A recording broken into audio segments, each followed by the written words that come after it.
Yo, I'm trying to angle this. Bandase. Let's talk about this. Bandase. I'm sitting here reflecting, looking at my past.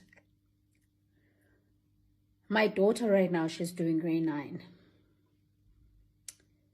And there are certain things that I wish she wouldn't go through because I've experienced them and they are hell. I want us to talk about the engagement. I had a conversation with my friend this morning, and she's married. And this is the fifth, somewhere there. Congratulations, friend. Congratulations, friend, because nowadays people, they can't keep marriages. Others, they get divorced in 6 months, in 3 months. I mean, Mama Gamushendi, you had divorced in 29 days. I admire that woman so much. There's this thing that is called an engagement, which it plays a different significance when it comes to Africans. Engagement, it's I think it's a Western thing which we have adopted as Africans. So this morning we were talking that we recently found out that one of our friends, she's engaged and she's keeping it as a secret to us. I said to my friend, listen, she doesn't owe us any explanation about that. At the very same time, honestly, guys, we're at the age now that we want to be surrounded around. We want to be surrounded with people that gives us peace, people that we want to spend and share greatest memories with, without cringing, without feeling some type of way, or that we have to be guarded on our feels of that day because it's a special day. So honestly, I didn't take it personal. So now, in the midst of this, I got engaged twice. And which now, I've realized that it means nothing. In our African culture, it means nothing. Engaging me, showing your commitment, to me, it means nothing. But what I discovered at that time, those people who engaged me, it's because they were so jealous of me. They wanted to cage me. They were jealous. They wanted to cage me. At the very same time, they were not intending to keep me. They caged me, but they didn't want to keep me. They didn't want to spend their lives with me. What is engagement in our African culture? Nothing. And it always seems harsh, more especially Zuluini, I don't know in other cultures, but it means nothing. You are not recognized. When you get engaged, they don't get it. He has to come and tell my family his intentions as of Vela with something.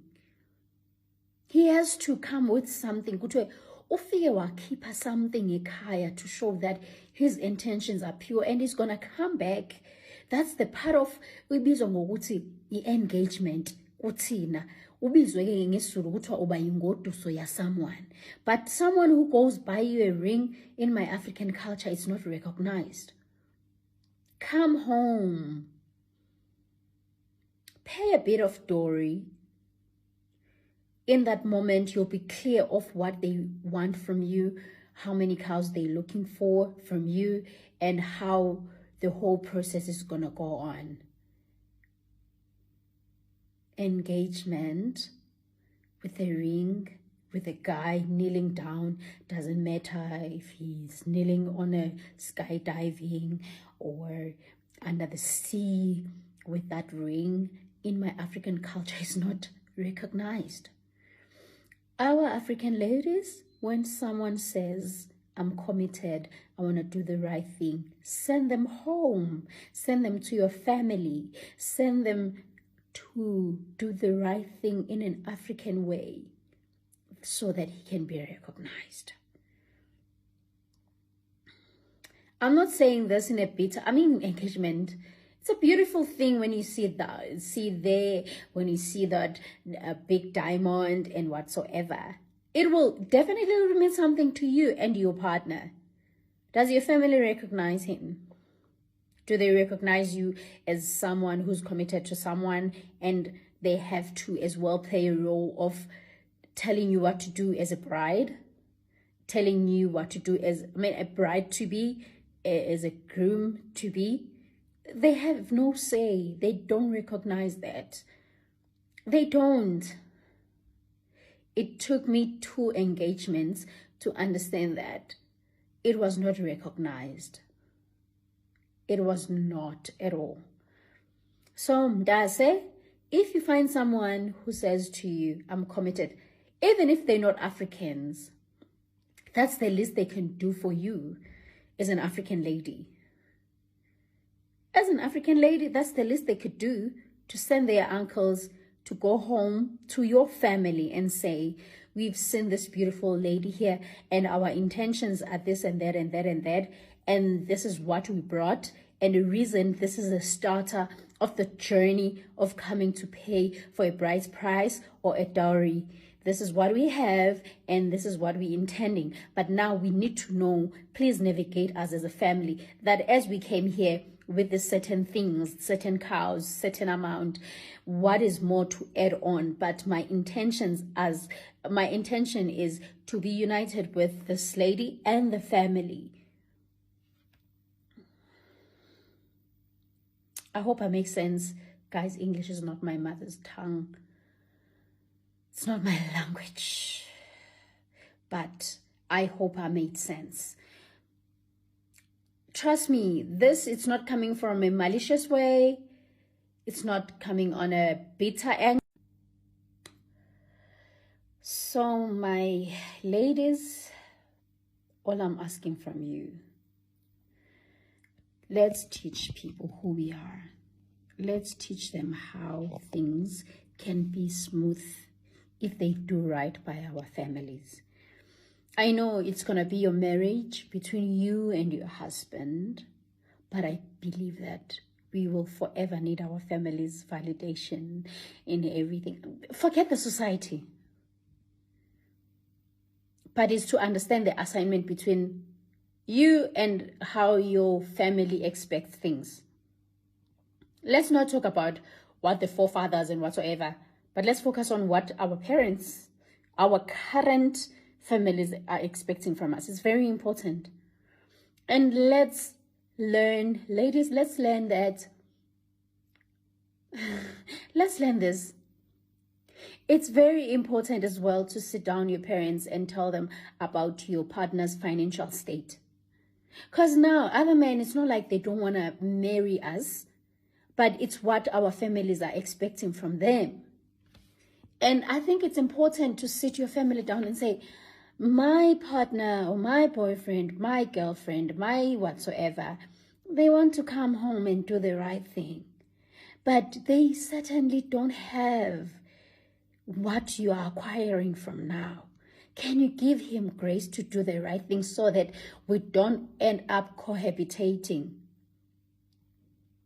Can he just come and show his intentions? We'll take it from there.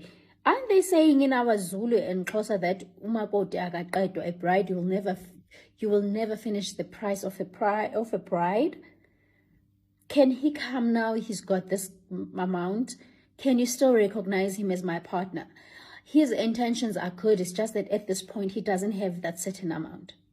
Can we do that? Is it hard to do that? Thing is, nowadays, us ladies, we marry our people and still want validation from our society or proving to them that our men can take care of us. And then now, poor child, they've been saving 10 years. And then in that 10 years, they have to take that whole amount they've saved for 10 years to your home. And they still expected to take care of you. They're still expected to take care of you at home when they bring you in their space. We can do better, ladies. Let us teach our foreign partners, if they're not Africans, how we do things as Africans. Teach them that we believe in dowry, we believe in lobola, we believe in bride's price, whatever that you call it. Let us teach them that, babe, I know this marriage is about me and you, but I still want our families to recognize us by obeying the African roots. We need that. And as ladies, please, my lady, please, let's sit down our parents and tell them let's tell them about our partner's financial state. It's so sad that there's a guy who have saved for 5-10 years and they want to marry you. Their intentions are pure, but what they want from your home, it's beyond his capability or abilities at that time. We cannot judge someone, obviously, with their presence. It's always what they are doing about it. But now you tell your parents that this person really wants to marry me, but at this point, this is what they have, and we are avoiding to ignore the culture, to ignore our tradition, to ignore our Africanism. They have this much. Can you accept him as your son-in-law, as our partners-in-law, and all of that? Can you recognize that? Obviously, as Xhoseni and in Zulu, they always say that you will never finish a bride's price. So can he come with whatever that he has and still recognize him as my partner who's got good intentions, instead of breaking everything that you've taught me and go and cohabitate with this person? Can you do that for me? Sit them down. Give them reasons for them to recognize your husband or your partner to be, your husband to be. Make them to understand where he's coming from, but them again to understand his intentions are pure about you and he wants this to work. Because there are many guys out there who literally want to do the right thing, but it's because they don't have finances at that time that is expected from your home. And then they will always perceive them as people who don't have intentions. They don't want to marry you. But do they understand the circumstances that he's at? Do they? Are you fighting for your partner because you know that is a good man and is a man that you want to be with? At the very same time, that man who have saved some money and then in your home they want it at once as a dowry, and then they still expect him to take you to his home, make you a home, to provide for you, to take care of you, to send some money still in your family. I hope I make sense in this thing. I believe that we can do better, my ladies. I'm not saying when you agreed that guy to pay 10K for you and then he'll take you for granted, he will take that you are cheap.